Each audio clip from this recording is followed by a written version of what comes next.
Good morning students, welcome in business studies class.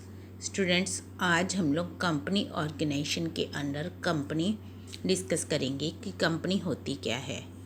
That group of people which is incorporated under the companies act.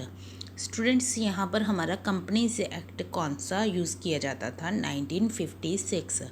लेकिन अब जो हम लोग companies act existence में हमारी आया है वो है कंपनीज एक्ट 2013। पहले हमारा 1956 था, अब जो नया वाला आया है वो कौन सा है? 2013। तो इसके अंडर कुछ पीपल मिलकर कोई काम करते हैं तो उसमें हम लोग इसकी अलग सेपरेट एंटिटी मानते हैं, इसको हम लोग कंपनी बोलते हैं। नेक्स्ट देखिए, इसकी एसेंशियल्स या फिर इसकी फीचर्स या इसकी करैक्टरिस्टिक्स क्या होती हैं। इनकॉर्पोरेटेड एसोसिएशन ऑफ पीपल, ये क्या होती है? इनकॉर्पोरेटेड और रजिस्टर्ड एसोसिएशन ऑफ पीपल होती है। इसमें क्या दिया गया है कि मिनिमम नंबर ऑफ मेंबर्स 7 होते हैं इन अ पब्लिक कंपनी और मिनिमम नंबर ऑफ मेंबर्स 2 होते हैं इन अ प्राइवेट कंपनी। नेक्स्ट क्या आ गया? Artificial legal person. ये एक आर्टिफिशियल लीगल पर्सन है और इसको और देखिए, जो शेयर होल्डर्स हैं उनको और जो कंपनी है उनको दोनों को अलग अलग पर्सन्स ट्रीट किया जाता है। सेम वही पॉइंट, सेपरेट लीगल एंटिटी। इसकी एक अलग सेपरेट लीगल एंटिटी है। बिजनेस और बिजनेसमैन, कंपनी और शेयर होल्डर्स दोनों अलग अलग हैं। प्रीपेचुअल सक्सेशन। प्रीपेचुअल सक्सेशन क्या होता है? मेंबर्स में come, members may go, but the company goes on forever एवर। कि हमेशा ही ये माना जाता है कि जो कंपनी है वो एक आर्टिफिशियल पर्सन है और इसकी जो डेथ होती है वो नेचुरल डेथ होती है।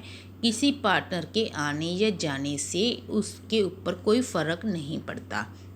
लिमिटेड लाइबिलिटी, सारी की सारी लाइबिलिटी कंपनी की होती हैं। जो शेयर होल्डर्स होते हैं उनकी लाइबिलिटी लिमिटेड होती है। Common seal. कॉमन सील क्या होता है कि इसकी एक कॉमन सील होती है। अकॉर्डिंग टू कंपनीज एक्ट इसकी एक स्टैंप बनाई जाती है जो कि हर जगह पर स्टैंप लगने पर ये माना जाता है कि यहाँ पर कंपनी के सिग्नेचर हुए हैं। नेक्स्ट हमारे पास आ गया पॉइंट, ट्रांसफरेबिलिटी ऑफ शेयर्स। जिस तरह से हम लोग पार्टनरशिप में ट्रांसफ़र नहीं कर सकते शेयर्स, इसमें ऐसा कोई इशू नहीं होता। यहाँ पर हम लोग कंपनी में अपने शेयर्स को ट्रांसफ़र कर सकते हैं। Separation of ownership and management. Ownership और मैनेजमेंट में फ़र्क होता है क्योंकि यहाँ पर बोर्ड ऑफ डायरेक्टर्स होते हैं और मैनेजर्स होते हैं जो कि काम करते हैं। नेक्स्ट, ओनरशिप किसके पास होती है? शेयर होल्डर्स के पास होती है और जो मैनेजमेंट का काम करते हैं वो बोर्ड ऑफ डायरेक्टर्स होते हैं। Risk bearing. रिस्क बियरिंग क्या होता है?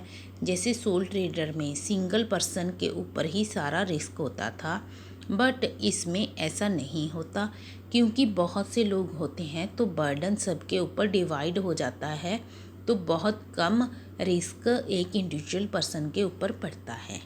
आज हमने कंपनी की करैक्टरिस्टिक्स डिस्कस की। नेक्स्ट टॉपिक के साथ फिर मिलेंगे। Good bye.